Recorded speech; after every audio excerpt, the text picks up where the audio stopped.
Well, good afternoon or good evening from Cork in the Republic of Ireland. And hello, Rachel here from Dallas. Oops, I couldn't Hello, hear myself. Anna. How are you, Don't you Rachel? love this thing with technology where we get these delays? And wah. It's great, isn't it? Oh my Mhm. goodness. So you're home. Tell me how you got there and all the adventures that happened in between. Well, people might get a little bit upset when I say I'm home because, of course, my home for the last 24 years has been Dallas, Texas, and my husband and my kids are there. But then again, I was born and raised in Cork. So, as we say here, I'll always have a little bit of a graw for the place. Do you know what a graw is, Anna? No, but I hope that you can educate me on that. So, graw is the Irish word for love. Oh, I love it. How do you spell that? Gra, father. Oh, father. How that look like? Okay, we can't go into all that right now because it's almost like an Y in French, but the other direction. Oh, yes, yes, yes, I know. Okay, With the exciting. A, which changes the vowel. So I have a graw for Cork, or in Irish, Cork is known as Kirkig. That's the Irish word for Cork. So I am here in Cork and I am speaking to you live. I'm sitting here, you can see, in this really cozy little chill out area in the Montenotte Hotel, perched above Cork City. I'm looking down over the city. I'm looking at the port of Cork where all the boats are. And I'm looking at a blue sky, and I have some photos which I'll show you later and some footage and things we'll look at, but I'm here from Cork. And the weather is absolutely gorgeous, thank God. I never know how to dress though. When people ask me, how do you dress? How do you pack? See, here I am again, a light layer, one of these different layers so you can take them on, you can take them off. I've got a raincoat, I've got boots. I've even got like these kind of shoes, Nice. and I've got boots, and I've got flip-flops in my car. You're ready for everything. Four seasons in a day. I see. Yes, yes. All But right. can I So, just tell you, this city is booming. Cork is transforming before my eyes. And I am so excited because I want people to come over here to Ireland, number one. And boy, am I going to start getting them to come to Cork. This is definitely my Cork. And very, very excited to share some of the changes with people who know Cork or who know Ireland, but really kind of get down to it really quickly and talk to you about Cork, things to do, places to see, stay. So shall we dive right in? oh, If you'll pardon the pun. Timber.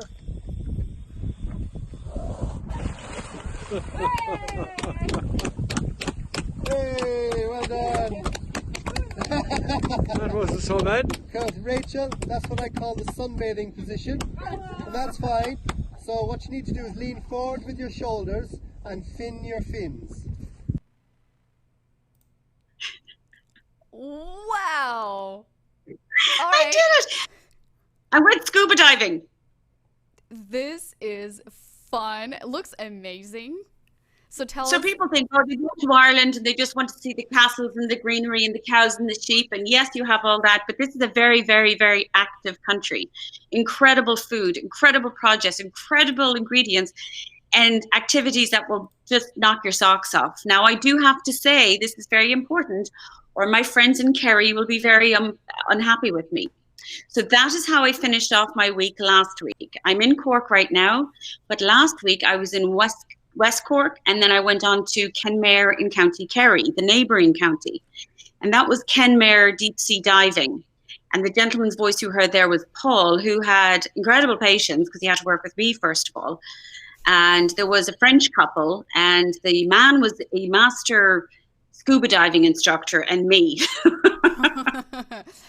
Diverse crowd, I see. Yes, yes. And it was wonderful. And so Paul took us out into Kenmare Bay. I did about an hour then underwater, about 3 or 4 meters down. I was handling jellyfish and sea urchins. And then you should have seen me. I was going up and down, which apparently is very common in the beginning when you do scuba diving. Okay. And then we all went back on fresh mussels. I had an open-faced crab sandwich in Helen's Bar at Kilmacalogue Pier. So these are these little out-of-the-way places.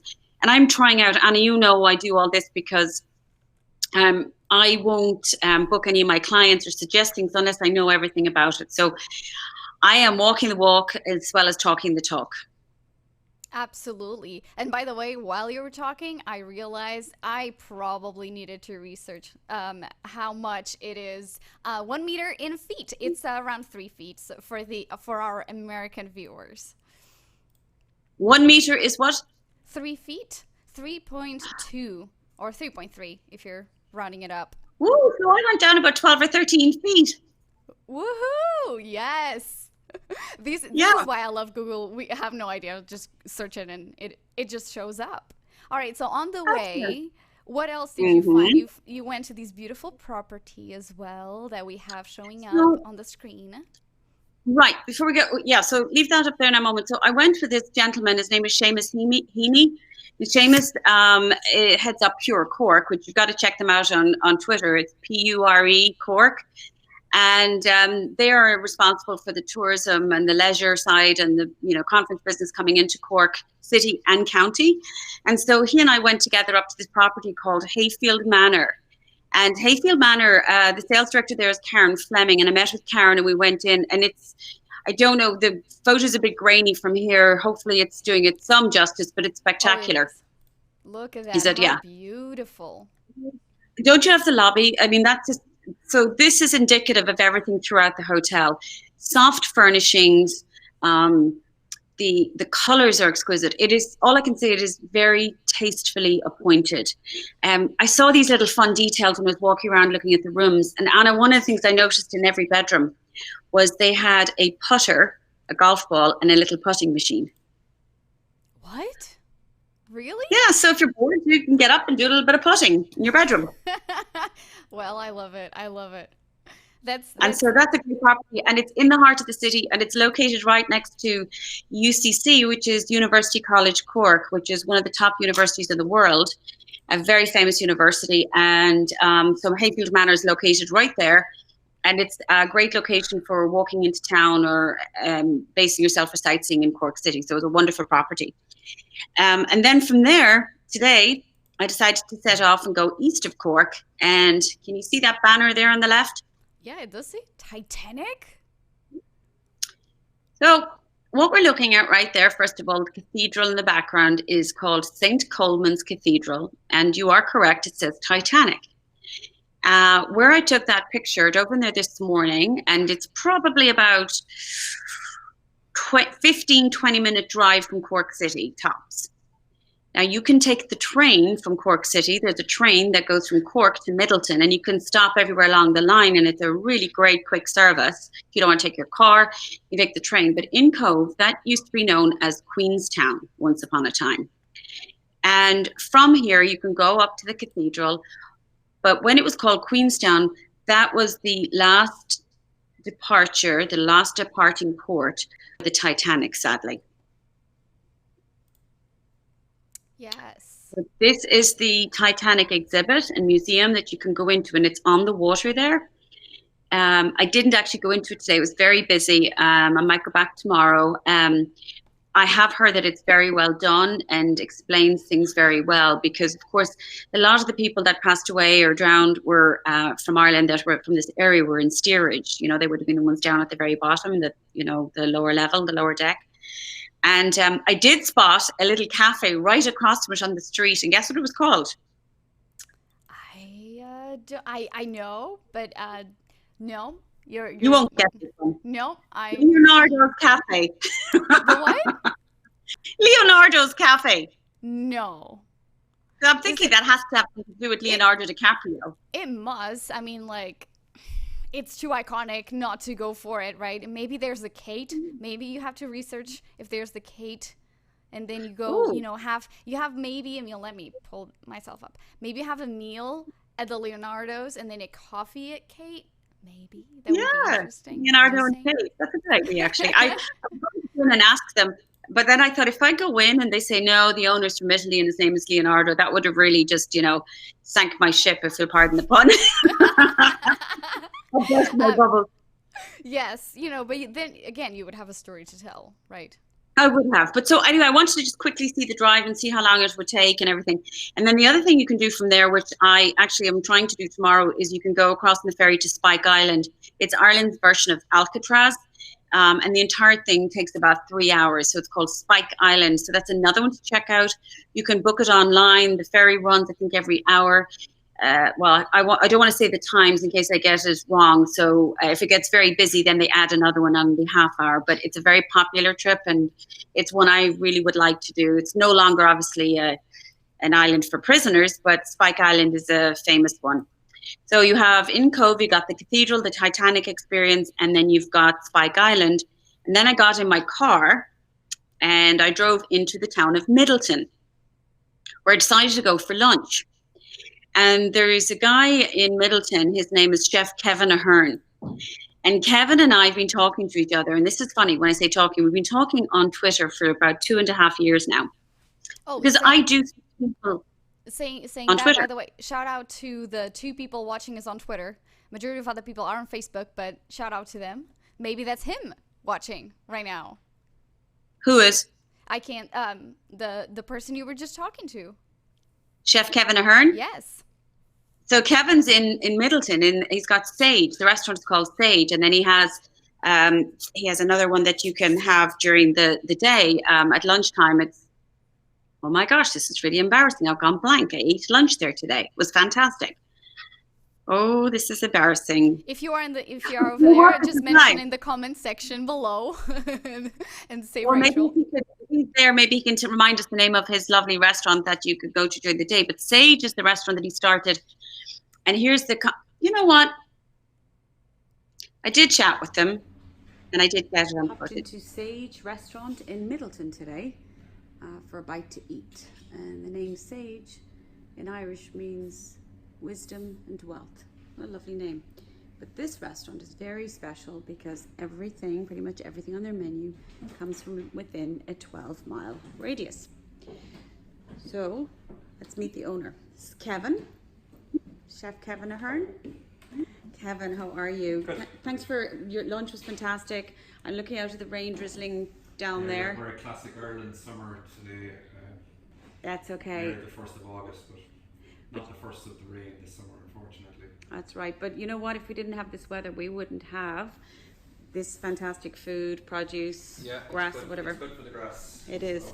Now, I'm just noticing your wall up here, and I want people to know these aren't just family photos, are they, on this wall? No, who are all these people? This is the Wall of Fame, so these are our producers for this season and this year, I suppose, for 2018. The wall changes quite considerably as the seasons go on because new suppliers come in, new producers come in. Some people change and diversify from what they're doing, so they don't do it anymore. So we kind of have to change the wall every so often.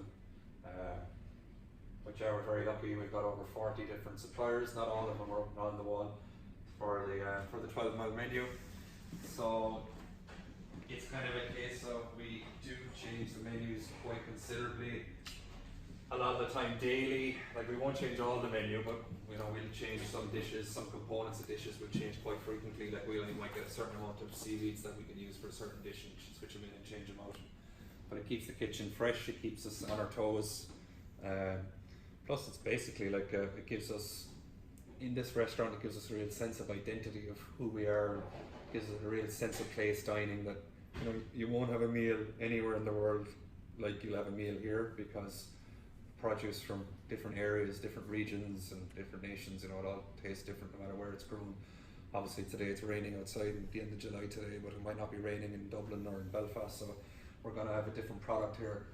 Even though Ireland is a small country, we really do feel in Ireland, you know, with the topography of the land, the different sunshine, different rain elements, that the produce does taste quite different from, we'll say an example, from Galway to Cork, from Dublin to Belfast. It does taste different. So each restaurant in its own region of Ireland can give itself its own identity by using its own produce or its area.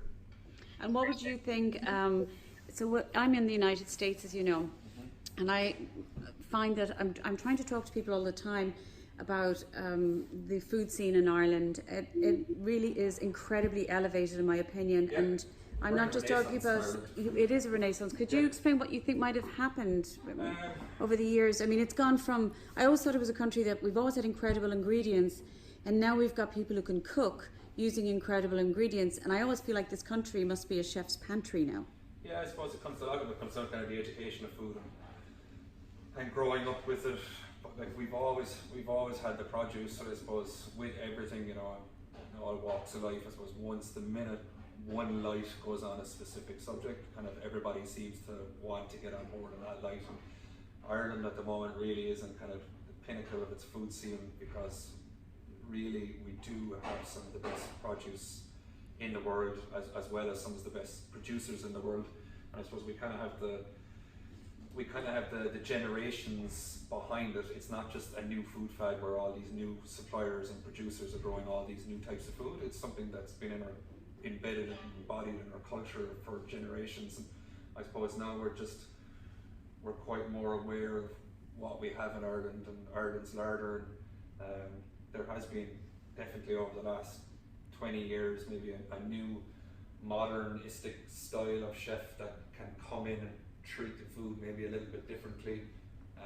Chefs have travelled quite considerably, gaining their arsenal with food and maybe bringing stuff home that you know, someone in Ireland 20 years ago mightn't have had the skill set that some chefs had these days from learning from other great chefs around the world.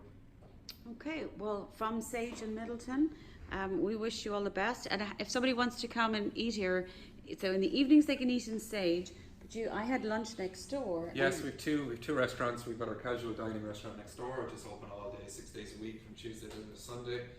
And then Sage, I suppose, is more kind of destination dining, where we do every evening, Tuesday to Sunday, and we do lunch on Saturdays and Sundays also. Fantastic. And Middleton is, funnily enough, I asked Kevin, and it's an absolute coincidence, 12 miles from Cork City. So there you have it. That was such a beautiful place. I thought that the details were lovely, of having the photos, and just everything seems very personal. And then, of course, I had to have a cup of coffee and a piece of cake for dessert. So I went down the street to the Farmgate restaurant and country house.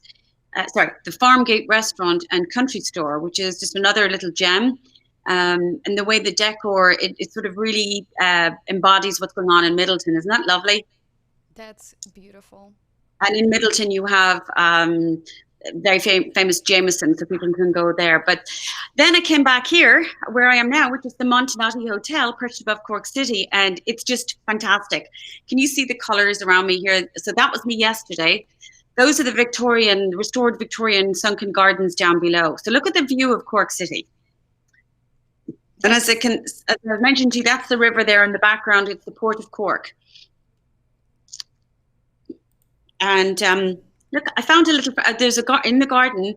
I was looking around, and okay, hold it there now.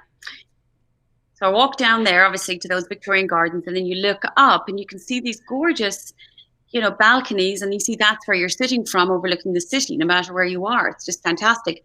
But I met another little friend. So I've got Woolly John, my little sheep. Look at this guy. It's almost like you're a detective and this is your sidekick. Yes, another one. Like I just perched in amongst the plants. There was loads of them, different types. Another one has a periscope, and another one was hang gliding. Oh, that is so cute. You can even play with kids. Really, but the hotel is fantastic. I came back up, sat down, had a cup of coffee, glass of water, sitting there looking out, and it's covered, of course, at the top. So even if it rains, you can still sit out there, which is just fantastic.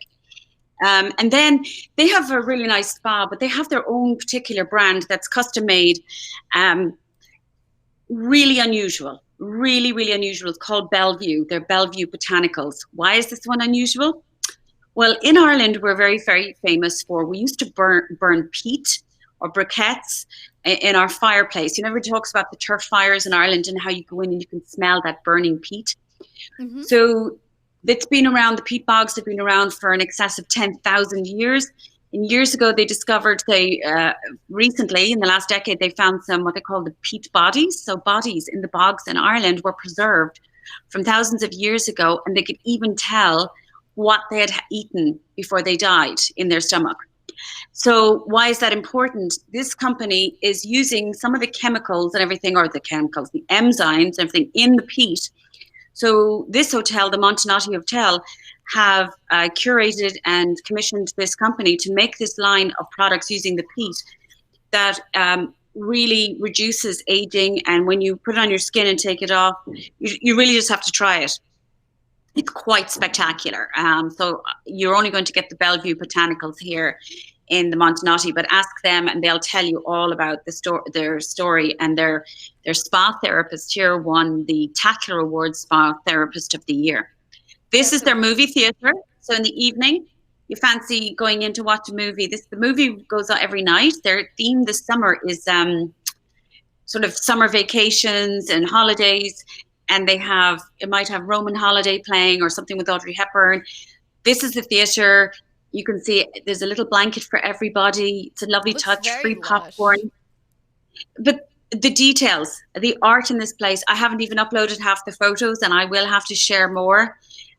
This is a property I'm going to use, and this is a property I'm going to book clients into because I think this is a special spot. There's a few special spots: the Imperial Hotel in Cork, the Metropole Hotel, Hayfield Manor, and the Montenotte. I think those are my top 4 right now. So as you know, just to finish off, I'm heading back to the States next week. I'm going back to Dallas on Wednesday, August the 8th, which means I'm not going to be able to do my show next week. I have a lot to do. I'm going to Kerry on Friday to Killarney. I'm taking a helicopter up to Ashford Castle. You are? On Friday. Yes! That is so cool. You have to post that. I'm looking forward to seeing that on your Facebook page. You want to see that on Friday? Helicopter up to Ashford Castle. I bet you That's got to be the show. I bet you can't really do a live because the noise, but you have to take videos because we definitely want to see those for sure. Probably hear me screaming or something. But yes, up to Ashford, and then I'm going to see the nuns up at Kylemore Abbey, the Benedictine and the Victorian Gardens. And then I'm going down to Adair in Limerick, and then I'm going across to Dublin. And then I have some meetings, and I'm working on a really exciting project I can't talk about, I can't tell anybody about yet. But it is a very, very, very special trip to Ireland next year, being curated by me. Hate to say it, guys, but it's women only.